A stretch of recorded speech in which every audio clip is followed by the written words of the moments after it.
Hi! In front of me is XIAOMI Poco F4 GT, and today I would like to show you how you can turn on or off adaptive brightness on this device. Start by opening settings and choosing display over here. Now you need to tap on brightness level and click on the switcher next to automatic brightness feature.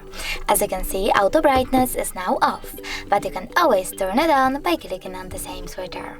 You can also go into tap menu and click on this A icon over here. If it's see-through, that means that auto brightness is off, but you can always turn it on by clicking on the same icon. Thanks so much for watching. If you enjoyed this video, leave a like, comment and definitely subscribe. Bye!